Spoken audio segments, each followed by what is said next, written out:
Có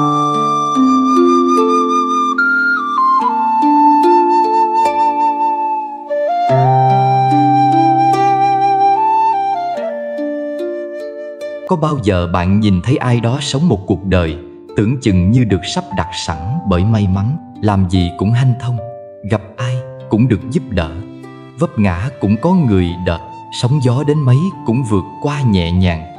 Và bạn tự hỏi, vì sao họ lại được trời đất ưu đãi đến vậy? Đó không phải là sự ngẫu nhiên, càng không phải do may mắn nhất thời. Đó là phước báo, là cái duyên lành họ đã gieo từ trước và đang gặt hái một cách âm thầm. Trong vũ trụ này không có điều gì xảy ra vô cớ. Người có phước đi đến đâu cũng như được ánh sáng chở che. Người vô phước dẫu có cố gắng vẫn thấy đời mình nặng nề, lận đận. Vậy làm sao để biết một người đang có phước báo, và làm sao để gieo phước để được trời đất thương? Trong video này bạn sẽ được lắng nghe phước báo đặc biệt, là dấu hiệu của một người được trời đất âm thầm ưu đãi.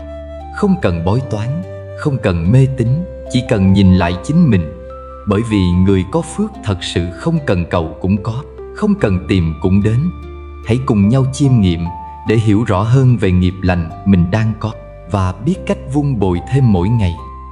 6 là phước từ giữ lời hứa. Giữa một thế giới mà lời nói có thể nhẹ như mây bay, người biết giữ lời hứa là người giữ được phần gốc rễ của nhân cách. Họ không nói nhiều nhưng đã nói là làm, đã nhận lời là hoàn thành. Trong một xã hội ngày càng vội vã, có quá nhiều người dễ dàng hứa nhưng lại dễ dàng quên, thì người biết giữ chữ tín chính là một viên ngọc quý, một ánh sáng hiếm hoi, khiến ai tiếp xúc cũng cảm thấy yên tâm và tin tưởng.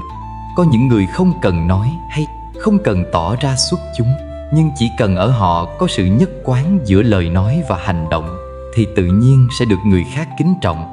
Họ khiến người khác nể không phải vì họ tài giỏi vượt bậc, mà vì họ sống có đạo. Mà đạo ở đây đơn giản chỉ là lời nói đi đôi với việc làm. Người ta có thể cho bạn tiền bạc, quyền lực, nhưng khi trao cho bạn niềm tin, đó là điều thiêng liêng hơn cả. Bởi vì niềm tin rất khó gây dựng, nhưng lại rất dễ tan vỡ. Một lời hứa có thể chỉ mất vài giây để thốt ra, nhưng nếu không giữ thì đôi khi mất cả đời người cũng không lấy lại được niềm tin đã vỡ. Giữ được lời hứa chính là giữ được lòng người, mà giữ được lòng người là giữ được thiên thời và địa lợi trong cuộc sống.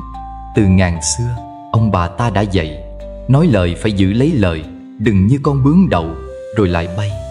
Không phải ngẫu nhiên mà người ta đánh giá nhân cách một con người qua chữ tín. Bởi chữ tín không chỉ là sự chính trực với người khác, mà còn là sự trung thực với chính lương tâm của mình. Người hay thất hứa càng sống lâu càng mất đi nhiều mối duyên lành. Người giữ lời hứa càng sống lâu càng tụ lại những mối nhân duyên quý giá. Đó không phải là mê tín, mà là quy luật của nhân quả và niềm tin trong cuộc sống. Bạn có thể nhớ lại đã bao lần trong đời bạn gặp được một người mà chỉ cần họ gật đầu, bạn đã yên tâm làm theo. Hoặc một ai đó từng nói với bạn một lời đầy chân thành, và bạn giữ mãi trong lòng, vì lời ấy không chỉ là câu nói, mà là một sự đảm bảo, một điểm tựa cho tâm hồn bạn. Những người như thế không nhiều, và chính sự hiếm có ấy làm nên giá trị của họ. Người giữ lời hứa không phải là người không gặp khó khăn, nhưng là người có trách nhiệm với từng lời đã thốt ra. Họ hiểu rằng lời nói không phải là gió bay, mà là cam kết với cuộc đời, với người khác và với chính phẩm chất của bản thân. Dù có muôn vàn thử thách, họ vẫn chọn làm đến nơi đến chốn, bởi vì họ xem trọng chữ tín hơn cả lợi ích cá nhân. Có người từng nói rằng giữ lời là một loại phước báo vô hình. Khi bạn giữ lời, bạn đang gieo một nhân lành, và nhân ấy sẽ nở hoa vào một ngày bạn không ngờ tới. Có thể bạn giúp ai đó chỉ bằng việc đúng hẹn, làm tròn lời hứa, không để người ta phải chờ đợi hay thất vọng. Nhưng chính sự đúng hẹn ấy có thể giúp họ an tâm, vững tin, hoặc thoát khỏi một rối ren nào đó. Bạn không biết, nhưng trời biết. Bạn không nói, nhưng phước vẫn âm thầm theo bạn. Có một câu chuyện xưa kể rằng một người tiều phu nghèo khổ hứa sẽ trả lại món nợ cho chủ nợ đúng ngày. Dù mưa gió, dù đường xa, ông vẫn cố gắng mang từng đồng xu đến đúng hẹn. Chủ nợ cảm động đến mức không những xóa luôn nợ mà còn giúp ông khởi đầu một cuộc sống mới. Vì sao ư? Vì giữa thế gian lắm, người tráo trở, người giữ được lời hứa là người khiến người khác yên tâm mà đặt lòng tin. Chữ tín, suy cho cùng, là một loại tài sản vô hình nhưng quý giá hơn mọi thứ khác. Nó không thể mua, không thể vay mượn, chỉ có thể tích lũy qua năm tháng bằng chính cách sống của mỗi người. Và một khi đã mất thì dù có trăm lời xin lỗi cũng không thể vá lành như lúc ban đầu. Giữ lời hứa là giữ một phần đạo đức trong tâm hồn. Nó không khiến bạn giàu lên ngay, nhưng sẽ khiến người khác yêu quý, tin tưởng và sẵn sàng đồng hành cùng bạn. Và trong một thế giới đầy bất trắc, sự hiện diện của người giữ chữ tín giống như một cột mốc vững chắc, khiến người ta biết rằng giữa dòng đời dối trá vẫn có những người sống ngay thẳng và tử tế. Nếu bạn muốn tích phước cho mình, đừng đợi đến khi có tiền mới làm việc thiện. Hãy bắt đầu từ điều nhỏ nhất, giữ lời hứa. Khi bạn giữ lời, bạn đang chứng minh cho cuộc đời thấy rằng bạn là người có giá trị. Và phước lành sẽ không bỏ qua một người sống có giá trị. Giữ lời hứa nghe thì đơn giản, nhưng làm được thì cả đời người cũng chưa chắc học xong. Nhưng hãy bắt đầu từ hôm nay. Nói ít thôi, nhưng hãy chắc rằng điều bạn nói là điều bạn làm được. Hứa ít thôi, nhưng nếu đã hứa, hãy dốc lòng để thực hiện.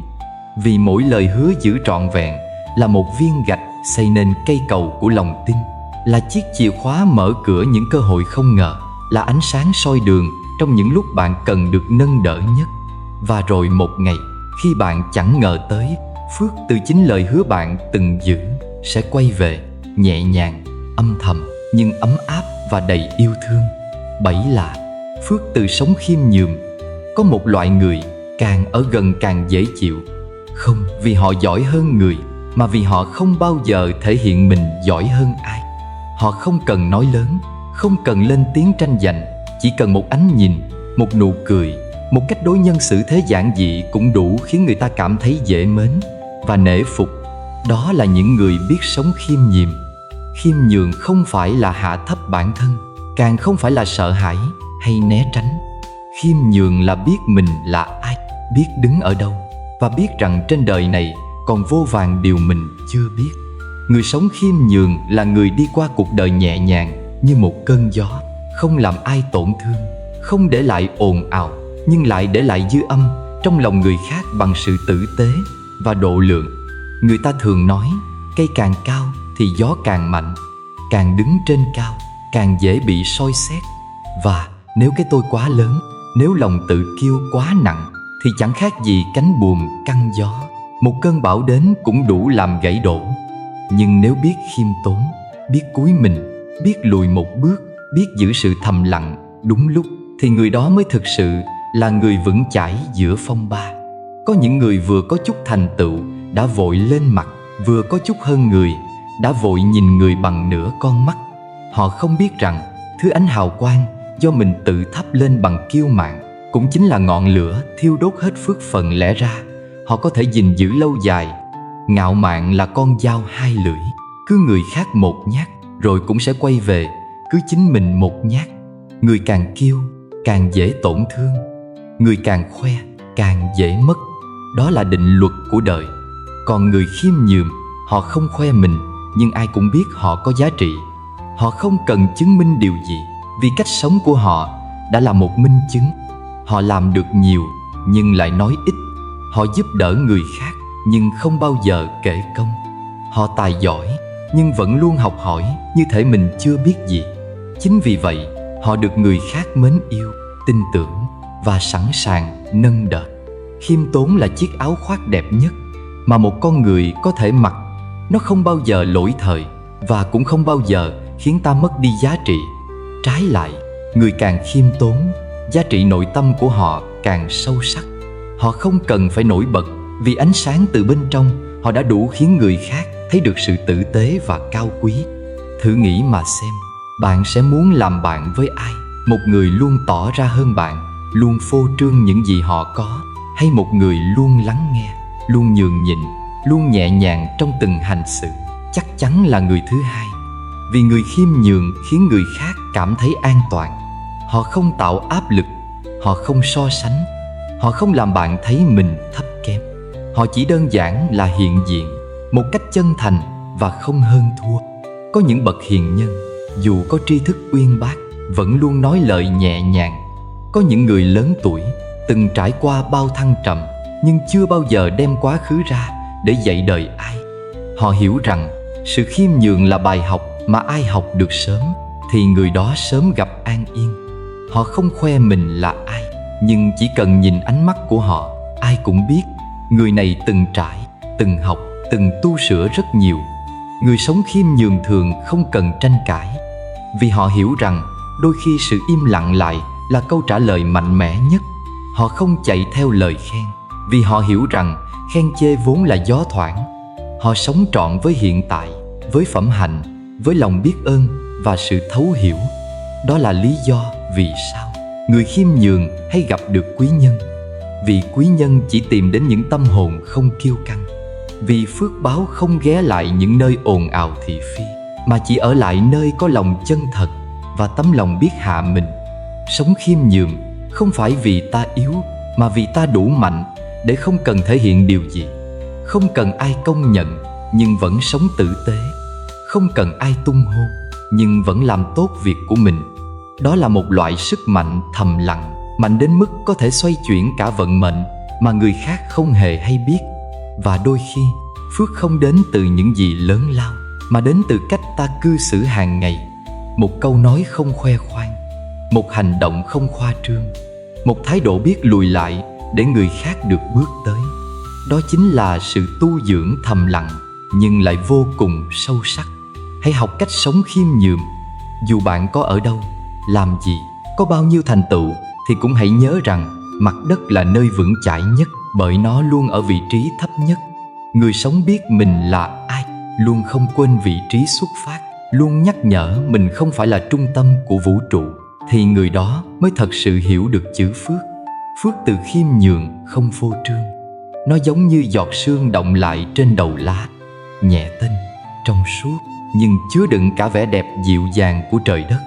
Bạn không cần phải nổi bật, chỉ cần sống đúng, sống hiền, sống khiêm.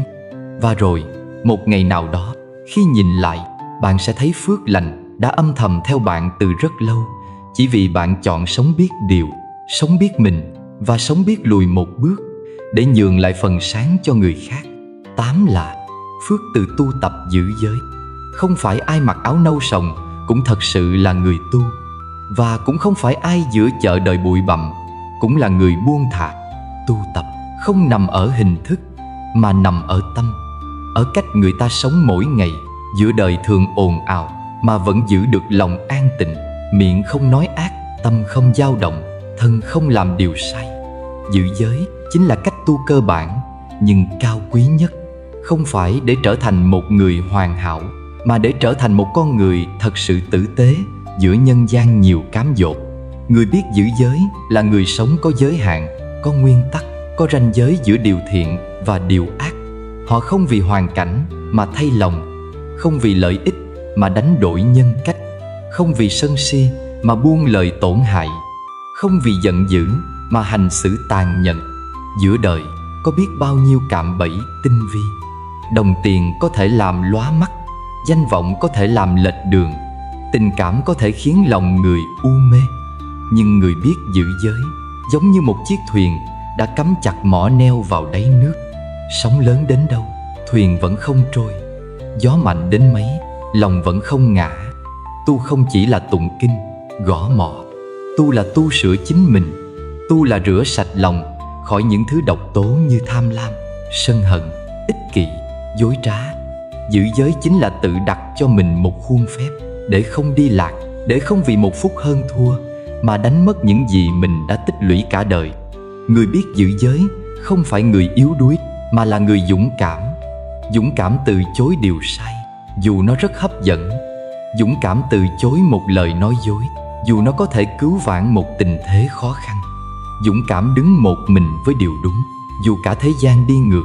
Giữ giới không phải để trở thành thánh nhân, mà để không đánh mất phần người trong mình.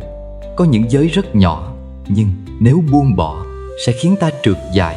Có những lần vi phạm tưởng như vô hại, nhưng lại mở ra cánh cửa cho vô số hệ quả kéo đến.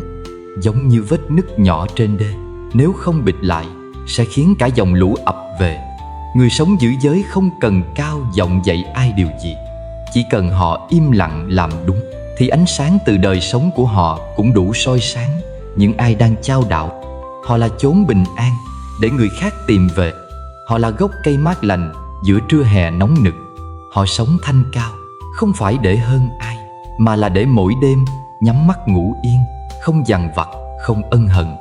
Phước từ giữ giới không hiện rõ trong một ngày, một tháng, nhưng giống như dòng suối âm thầm chảy dưới lòng đất, cứ lặng lẽ nuôi dưỡng cây lành, quả ngọt. Rồi sẽ đến lúc người giữ giới gặt được phúc báo an lành, sức khỏe bình yên, tâm trí sáng suốt, con cháu hiền hòa, người đời kính trọng. Trong những lúc khổ đau nhất của đời người, điều nâng đỡ ta không phải là của cải, mà là đạo đức. Không phải ai cũng có tiền, cũng có quyền, nhưng ai cũng có thể giữ giới. Không sát sinh, không trộm cắp, không tà dâm, không dối trá, không nghiện ngập say mê. Chỉ cần làm được 5 điều căn bản đó, cuộc đời đã bớt đi rất nhiều sai lầm, lương tâm đã bớt đi rất nhiều dày vò. Tu là để sống cho đúng, cho trọn đạo làm người. Tu là để học cách sống với lòng thanh thản, không thẹn với lương tâm. Và giữ giới là một phần không thể thiếu trong hành trình tu tập đó. Mỗi giới như một cánh cửa, mỗi lần giữ được một giới là một lần đóng lại cơ hội cho khổ đau len lỏi vào cuộc sống của mình. Không phải tự nhiên mà người xưa nói tu là cội phúc, tình là dây oan. Tu không phải chỉ để về cõi Phật, mà là để sống giữa trần gian mà vẫn nhẹ lòng, vẫn vui, vẫn tử tế được với nhau. Một người biết giữ giới là người đã gieo mầm hạt phước. Họ không cần cầu xin gì từ trời đất, vì trời đất vốn đã có mắt. Ai gieo gì sẽ nhận về đúng thứ đó. Người giữ giới không lo sợ nhân quả, vì nhân quả đang là bạn đồng hành của họ. Người không giữ giới, dù thông minh, quyền lực đến đâu, cũng không tránh được ngày trả giá. Giữ giới là giữ phước. Giữ phước là giữ cho con đường phía trước của mình luôn rộng mở. Bởi người có giới là người có uy tín với đất trời. Họ nói ra, trời tin. Họ làm, người tin. Họ bước đi, vững như núi. Họ sống, nhẹ như mây. Người biết tu không cần đi đâu xa. Tu là ngay trong từng suy nghĩ, từng lời nói, từng hành động mỗi ngày. Mỗi khi bạn lựa chọn điều đúng, bạn đang tu. Mỗi khi bạn im lặng, khi tức giận, bạn đang tu. Mỗi khi bạn không phán xét, không nói xấu, bạn đang tu. Mỗi khi bạn giữ một lời hứa, một nguyên tắc, một chuẩn mực, bạn đang tu. Và từng chút như thế, mỗi ngày một chút, phước lành từ giữ giới sẽ đến với bạn như nắng ấm sau những ngày mưa. Chính là phước từ giữ tâm tịnh giữa đời loạn, giữa chợ đời đông đúc, người chen người, tiếng nói tiếng cười, tiếng than tiếng oán, tiếng hối hả của những kẻ bon chen mưu cầu danh lợi, tiếng thì thầm của kẻ thị phi lén lút, tất cả hòa vào nhau thành một bản nhạc hỗn độn mà ai cũng đang buộc phải nghe mỗi ngày. Thế nhưng giữa tiếng ồn ấy, nếu có ai đó giữ được cho mình một góc tĩnh lặng, một khoảng lặng trong tâm, thì người đó đã có một loại phước vô cùng lớn. Phước từ việc giữ được tâm tịnh giữa đời loạn.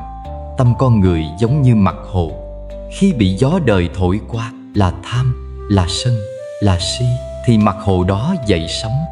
Nhưng nếu biết cách quay vào trong, giữ lấy sự yên bình, thì dù bên ngoài có giông tố ra sao, bên trong vẫn một màu trong vắt. Không dễ, nhưng đáng. Giữa đời này, giữ tâm tịnh là một loại bản lĩnh. Không phải ai cũng đủ mạnh mẽ để không bị thị phi làm dao động. Không phải ai cũng đủ chín chắn để không bị lời nói xấu làm tổn thương. Không phải ai cũng đủ tỉnh táo để không bị cám dỗ lôi kéo, không bị thành bại làm mờ mắt. Nhưng ai giữ được thì người ấy có một loại phước quý hơn vàng bạc châu báu. Bởi vì đời càng loạn, lòng người càng dễ mất phương hướng. Người thì lao theo tiền bạc mà quên mất lương tâm. Người thì chạy theo cái đẹp mà đánh đổi nhân phẩm. Có người lỡ vấp một lần đã gục ngã. Có người chỉ nghe vài lời đàm tiếu mà mất ăn mất ngủ. Có người chỉ vì một chút so sánh mà lòng đâm ra ganh ghét. Có người sống trong nhà cao cửa rộng nhưng ngày nào cũng bất an, lo lắng, sợ hãi. Vì sao? Vì không giữ được tâm. Vì để đời lôi kéo mà không còn là chính mình. Người giữ được tâm tịnh không phải là người không nghe, không thấy, mà là người nghe nhưng không dính, thấy nhưng không loạn, biết hết những ồn ào nhưng vẫn chọn sống chậm, sống sâu. Vẫn biết đời đang thay đổi nhưng không để lòng mình vỡ vụn theo thời. Tâm tịnh không có nghĩa là tách khỏi thế gian, mà là vẫn sống trong thế gian, vẫn làm tròn vai trò, trách nhiệm, vẫn đi làm, vẫn giao tiếp, nhưng lòng không bị dẫn dắt bởi những điều thấp kém. Không vì bị ai chê mà khổ, không vì ai khen mà ngạo mạn, không vì ai hơn mình mà ganh, không vì ai thua mình mà kiêu. Tâm tịnh là sống có chủ, không phải sống theo phản ứng. Có người hỏi, sống như vậy có thiệt thòi không? Không. Ngược lại, tâm tịnh là gốc rễ của an lạc. Người giữ được tâm là người luôn biết mình đang ở đâu, đang làm gì và sống ra sao. Họ không chông chênh, họ không hối hận, họ không nuối tiếc, vì mỗi bước đi của họ đều có chủ ý, đều có ánh sáng soi đường từ chính nội tâm của mình. Tâm tịnh cũng là nền tảng để phước báo đến gần. Vì người không sân giận thì không tạo nghiệp, người không hơn thua thì không rước phiền não, người không phán xét thì không gieo oán hận. Người sống tĩnh lặng, từ bi, nhẫn nhịn, tự khắc có quý nhân thương, có người tốt tìm đến, có con cháu thuận hòa. Người xưa có câu, tâm an thì thân an. Còn tôi muốn nói thêm, tâm tịnh thì phước sinh. Khi lòng người trở nên yên ổn, mọi việc sẽ dần sáng rõ. Giống như mặt nước lắng trong, ta mới thấy được đấy. Còn lòng cứ dậy sóng, thì dù cuộc đời có ban cho bao nhiêu cơ hội, ta cũng không nắm bắt được. Đôi khi, thứ khiến chúng ta mệt mỏi không phải là công việc, không phải là trách nhiệm, mà là chính sự rối rắm trong tâm. Sự suy diễn, sự hoài nghi, sự so đo, sự nuối tiếc, tất cả đều là những tiếng ồn không tên đang gặm nhấm sự bình yên vốn có. Chỉ khi học cách tĩnh lại, lùi lại, thở chậm lại, ta mới bắt đầu nghe được chính mình. Tâm tịnh không phải là thứ đến trong một sớm một chiều, mà là kết quả của một quá trình rèn luyện.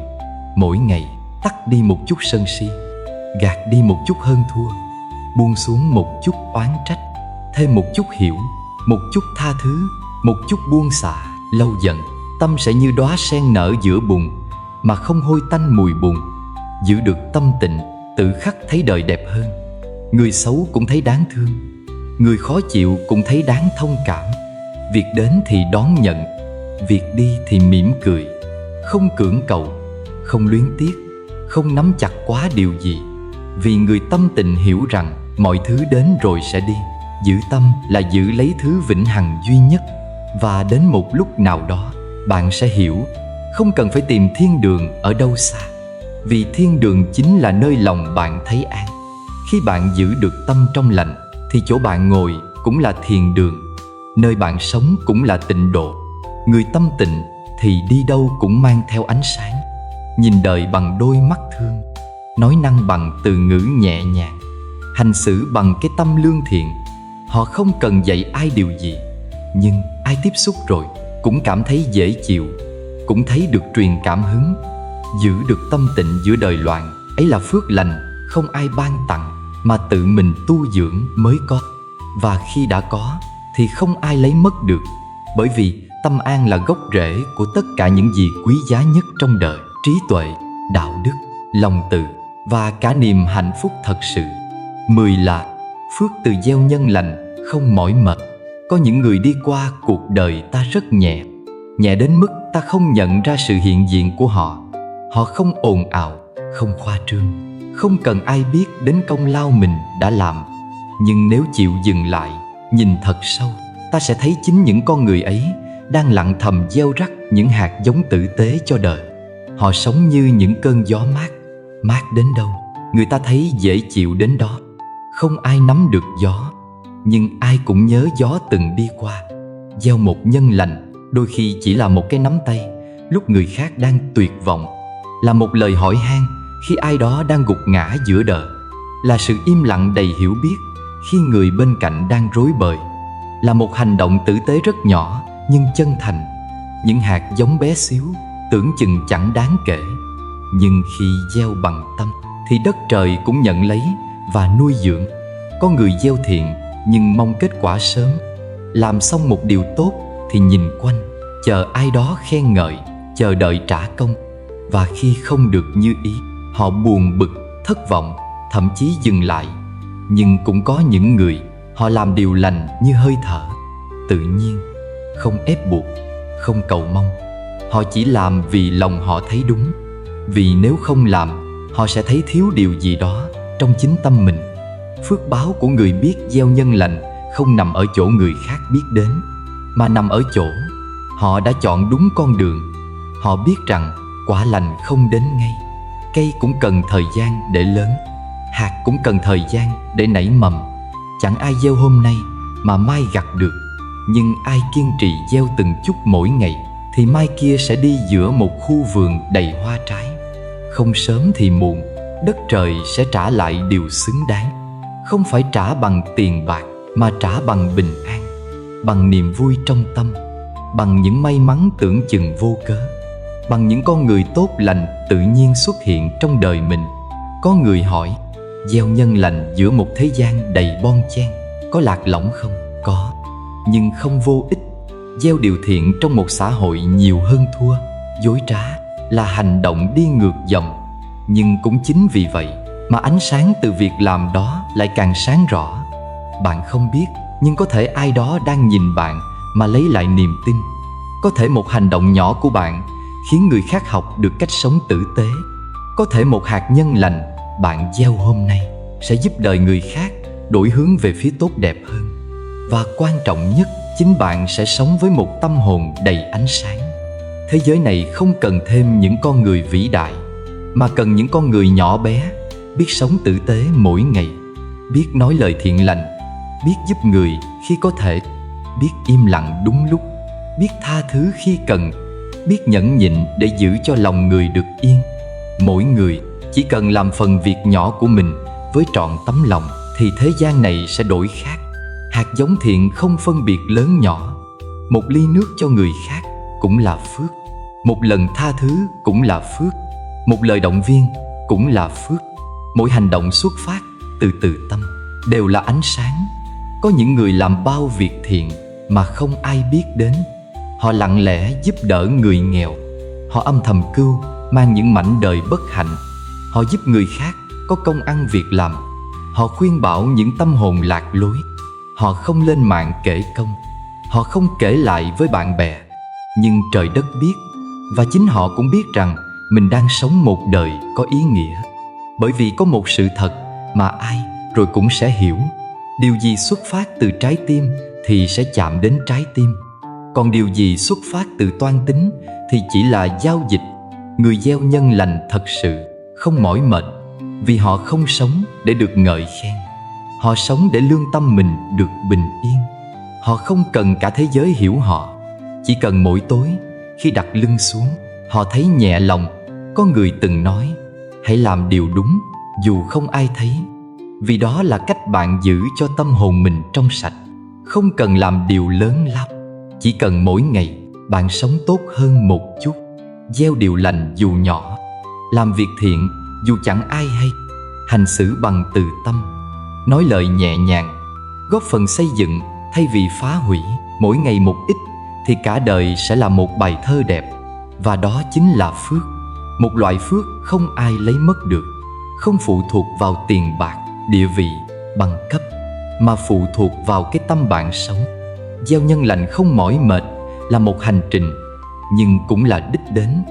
Vì khi bạn sống tử tế đủ lâu, bạn sẽ phát hiện bạn chẳng còn mong chờ điều gì từ đời. Chỉ cần được tiếp tục sống như vậy là hạnh phúc rồi. Trong cuộc đời này, có những điều ta cứ mãi đi tìm ở bên ngoài: danh tiếng, tiền bạc, lời tung hô. Nhưng rồi sau tất cả, ta mới hiểu điều quý giá nhất không phải là những gì khiến người khác ngưỡng mộ, mà là những gì khiến tâm mình an. Phước không phải là cái để khoe, cũng không phải là thứ có thể tích góp bằng mưu tính hay hơn thua. Phước là thứ lặng thầm theo ta, đi qua năm tháng, nằm trong từng lời mình nói, từng việc mình làm, từng ý niệm mình khởi. Có người sống đơn sơ, chẳng nhiều của cải, chẳng địa vị cao sang, nhưng đi đến đâu cũng được người thương mến, quý trọng. Có người chẳng nổi bật giữa đám đông, nhưng lại có những mối nhân duyên tốt lành, luôn gặp may mắn trên đường đời. Đó chính là phước, không thấy được nhưng cảm nhận được, không sờ được nhưng hiện diện rõ ràng. Hãy tự hỏi mình, giữa bộn bề cuộc sống hôm nay, ta đã từng giúp ai chưa? Đã từng giữ lời hứa nào chưa? Có khi nào ta lặng lẽ làm việc tốt mà không mong đền đáp? Ta có biết nhẫn nhịn khi cần, biết im lặng khi phải, biết cúi đầu khiêm nhường giữa những lời khen? Nếu câu trả lời là chưa, cũng không sao, bởi phước không đòi hỏi phải có sẵn. Phước chỉ cần một tâm nguyện bắt đầu. Chỉ cần hôm nay ta chịu soi lại mình, chịu sống chậm lại để thấy điều gì đúng đắn, điều gì tử tế, chịu quay vào bên trong để nuôi dưỡng một tấm lòng mềm mại, bao dung, là đã gieo những hạt đầu tiên của một mùa phước lành. Từng bước một, từng ngày một, gieo nhân lành, sống trọn đạo làm người. Rồi mai đây, khi nhìn lại, ta sẽ mỉm cười mà nói với chính mình, ta đã sống một đời không hổ thẹn. Ta đã không bỏ lỡ cơ hội để trở thành người tốt. Bởi vì phước ở lại với người có tâm lành. Trời đất không bỏ rơi ai sống đúng lẽ phải và đạo lý làm người. Không cần ồn ào, không cần chứng minh, chỉ cần sống nhẹ nhàng, sống chân thành, sống có tình là đã đủ để cả vũ trụ mỉm cười với ta rồi. Hôm nay bắt đầu vẫn còn kịp. Nguyện mỗi bước đi đều gieo một hạt phước. Nguyện mỗi việc làm đều nuôi một hạt thiện. Nguyện cuộc sống này từ chính tâm ta sẽ đẹp hơn từng ngày.